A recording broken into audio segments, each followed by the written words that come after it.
And we're interviewing Charles Limeberry, Brandon Island resident and a member of the American Legion. True. So if you could tell us how you got into the service and what branch of service you chose, or it chose you, or whatever. No, I volunteered. Let's say I was a Depression-era kid, and we won't go into the details of that. But when I was 17, I went down to sign up, and I wanted to go to the Marine Corps. So I got the Marine papers, and just in case, I took the Navy papers home to Mother, and she said no for the Marines, but she signed the Navy. So I went down and signed the papers to enlist in the Navy, and the recruiter was very good. He says, well, you haven't finished your junior year in high school yet. And I said, no. And he says, you're in, but you're not in. We're not going to send you to boot till after junior high, or your junior year in college, in high school, getting too old. Anyhow, I went in the latter part of June in '44. I went to Great Lakes, and it was kind of freakish because I had ROTC training, and we didn't have a chief petty officer that like most of the people had. Our chief was a first-class petty officer, an Apache Indian named Pais. And he called me into his office and he says, I understand you've had ROTC. And I said, yes. And he says, I want to make you TPO. And I said, Chief, we still call him Chief. There's no way. I mean, look, I'm the run of the litter. You know? What is a TPO? Chief Petty Officer. Oh. But he was only first class, but that's what we call him Chief anyway. But he said, well, that's your problem. That's what I want you to do. And these guys were from Louisiana. Some of them were illiterate, you know. They had hands like ham. Big guy here, I'm 5'7", 120 pounds. And so I went out and I found a guy from Kentucky that I could talk to. And I said, how'd you like to be TPO, temporary petty officer? And he said, I don't know anything about that. And I said, yeah, but you can handle them. And then we talked it over. So what we decided to do, I went back and told Pais, I said, I'd like to be company clerk, and Red here will be temporary petty officer. Well, how are you going to work that? Because he doesn't know the military drill. And I said, I'll demonstrate everything for him. And that's the way we worked it. So then in boot camp, they cut our camp short. It was supposed to be 12 weeks, but they cut it short to 10 weeks. And I hadn't qualified for any service school. I had a pretty good general score, but I didn't have any peaks. So I could be a pharmacist's mate or try out for aircrew. An aircrew, all you do, you pull things, and if you can line them up, they know you can line up a gun. And so I thought I was going to Navy aircrew. And they sent me to Bunker Hill Naval Air Station. And I was there for a week and a half. And all of a sudden, I'm drafted, big draft of guys, 90 of us or so. And we're going to Fort Pierce, Florida. And I think, great, you know, this is aviation. And we're going to ATB, Aviation Training Base. I went through the gate, and there was a big anchor with a machine gun on it, and I was in the amphibious corps. So that was a good duty. And we were there for 8 weeks of training, and it was pretty rigorous. We had to, one of the hardest things was they took us out a half a mile. We had to go overboard with our life jackets and get to shore. And one of the things they taught us, when you get in the surf, before you get in the surf, you take your life jacket off. And you hold on to it, wrap it around your wrist, because when the surf comes in, if you're in your life jacket, it's going to tumble you. But by having it on your wrist, you just duck under the wave and the life jacket pulls you ashore. Things like that, you know. We were there for 8 weeks. And then we went north. We went to Rhode Island and we trained firefighting. And then they bundled us up and we went to training in the North Atlantic, which was not too pleasant in the wintertime, well, late fall. And then we had an accident with the ship, and it had to go into dry dock for a while, so I got to spend some time in New York in the fall of '44. Let's see, then we shipped out in around November. We went to Hawaii, and we gave most of our landing craft to the Marines there, and then we came to San Francisco, and then we shipped out for the Pacific, and we were out there for 14, 15 months. And we did a lot from New Guinea to, we were in Guadalcanal, but there was nothing going on there. We were in New Guinea, Philippines, and the only battle star we got was Okinawa.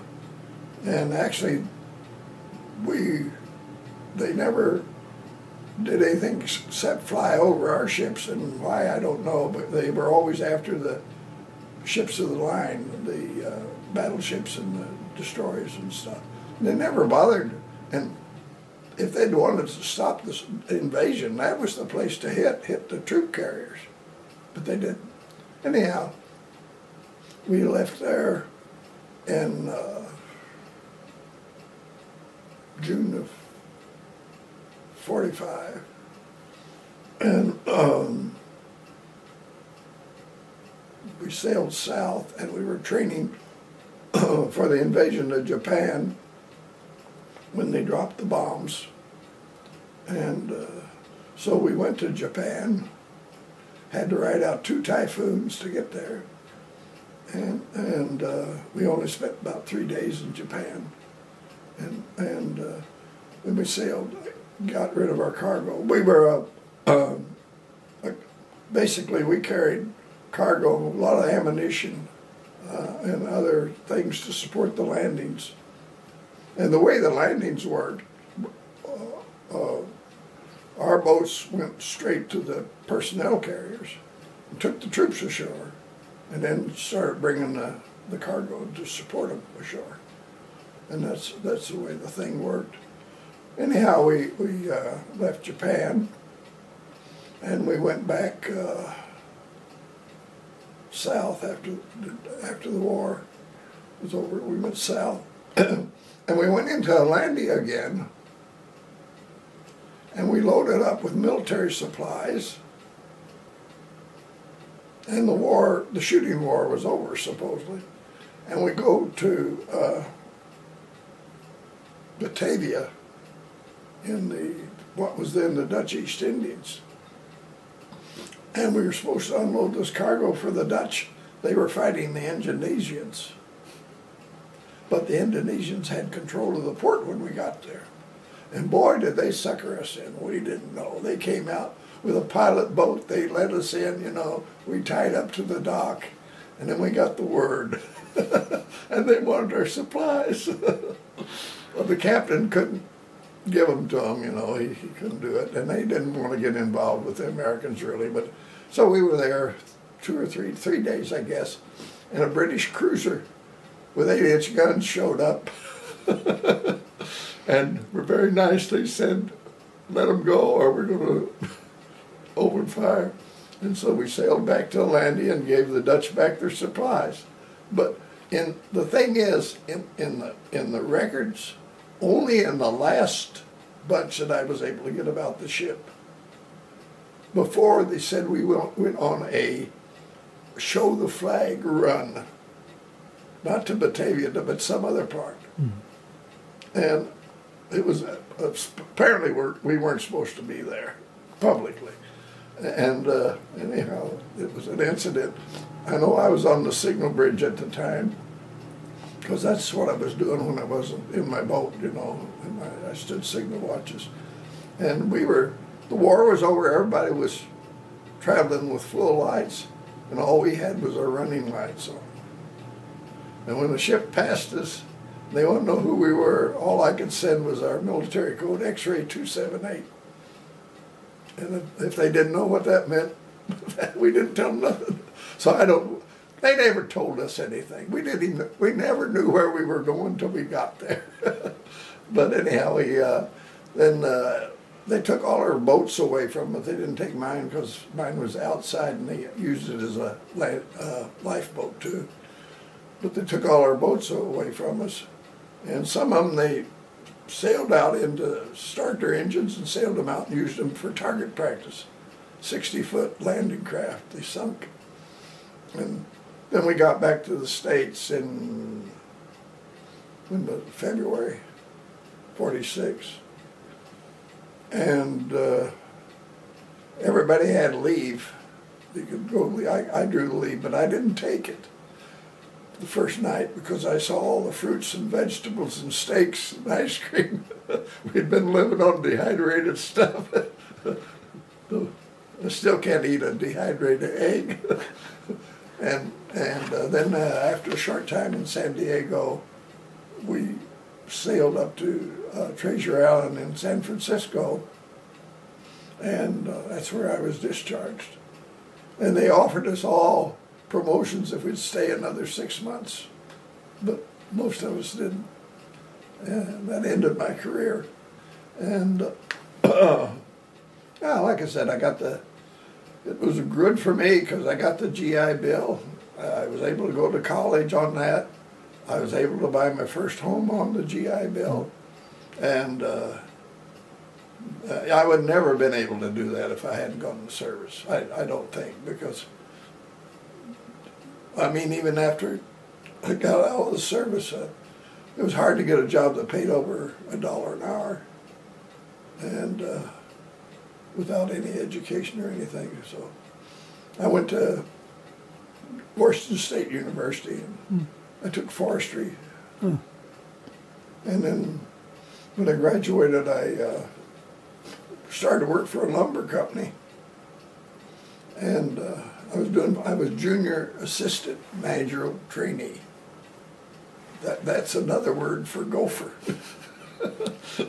When everybody else was home enjoying their weekend, I was down on the railroad yard unloading sheetrock, so the company wouldn't have to pay demurrage sitting there on the tracks. And I had the big title, and another job was to go with the brass when they were selling lumber to contractors and various things. And in those days, it seemed to be who you could hold their liquor the best got the best deal. And I wasn't much on alcohol, so I told the one place there, I told the bartender, I said, give me tea and water and ice. And he said, well, I was wondering when you was going to come and talk to me, because I was scared you're going to keep my plant kill my plant, kept on dumping your drinks down. But everybody thought, man, that kid can hold his liquor. And anyhow, it went from there. And then they wanted to put me in the plumbing department, and that's when we parted company. I didn't want to have anything to do with that. And lucky I got out of there because they didn't last but 2 years longer. A warehouser took them over. Then, let's see, what did I do then? Oh, I was going to go to work for the Old National Bank in Spokane, and they were going to train me as a land appraiser. And one of my old college professors, he wasn't older, he said, I hate to see you not go into the field you're trained for. He said, he was on the board, he said, we'll hire you, but he sent me over to the Soil Conservation Service. And he called them and told them about me, and I went over there, and of course, personnel guy came out and he handed me a form and says, fill it out and we'll get over it. And I thought, well, what the heck's going on here? Pretty soon the head of the agency came out and he said, did John send you over here? And I said, yeah. And he said, come in my office. So we went in there and he had found out I'd had a real high score on the forestry exam for the Forest Service. But they had hired everybody the year before, and in our class they only hired 2 guys, even though we had higher scores. And he hired me right off the spot. Sent me down to a little town in eastern Washington called Dayton, and I was in charge of the range management program and the forestry program for everything south of the Snake River. And I didn't know diddly squat. I knew, you know, the academic stuff, but you know, you got to get along with these ranchers that didn't really have that much respect for government types. But so I was lucky. I had the guy that was in charge of the office was really wise, and he says, for God's sakes, don't say I'm from the government and I'm here to help you. Don't ever use that term. And so I did, and I would go out and talk to the ranchers and various people, and anyhow, I got along with them, and we got a few things done, and then I got transferred to Clarkston, Washington, and I was there for 10 years, and then I went to Fairfield, Washington, and I was there for 3 years, and then I went to the state office. That was the most boring job I had, and it was higher pay and this and that, and they needed somebody to go to Olympia, take over that office, and I volunteered because I wanted to get out of that bureaucratic mess. And I went to Olympia, and I was there for, let's see, about 6 years, and then I was promoted to Puyallup, and I was the area conservationist then, area resource conservationist. And then in 1979, I was detailed to the Department of Energy during a gas shortage because they didn't know how to allocate fuel to agriculture, and it was a mess. And I was there for 2 years. And when Reagan got elected, and he said he was going to do away with the program. As soon as he was nominated, sworn in, I said, I want to go back to my agency. And I gave him 2 weeks notice. Well, that happened to be the day I left was the day he announced that Monday the thing was closed. And they'd have a month to, get things straightened out. And I told the people, go back to where you came from if you can. Well, because my date was the same date he announced, they thought I was a front man. And oh boy, that was in charge of the program, took me out to lunch and pumped me. I didn't know nothing. But that was funny. So I went back to my conservation service. And then when I was 55, and I had 33 years of government service by then, computers came along. And we were a service organization. We went out and worked with people. And now you punch some numbers in a printout comes out and you hand it to the person, you know, and you don't know where the information came back from Iowa or where it came from. And the only thing I told them when I left, I said, be sure you use soft tissue paper so it'll have some use. And the agency should be, and especially in the urban areas, it should be done away with, because the state's doing everything. It's duplicate. But getting rid of government agencies is not easy to do, especially. So I've been on the island since '92, and really enjoyed it. So while you're in the service, did you meet any particular person that, or work with a particular person in the service that you thought, wow, you know, that you were really impressed with? Or Yeah, my boat group commander, Lewis, his name was Lewis, I forget what his first name was. He was a great guy, and we did go on one little escapade that he volunteered for, and since I was in his boat, and I was the at that time was a signalman gunner type, I went along, and what it was, we had to provide some boats, 3 boats we had to take along with a amphibious destroyer. They only had 6 boats, and we had to haul these Marines to an island someplace that was supposed to be occupied by Japanese. And we landed in the quiet at night, put the troops ashore, backed off where they couldn't see us, and waited until dawn to see what was going on. And it was a false alarm. There were no Japs on the island.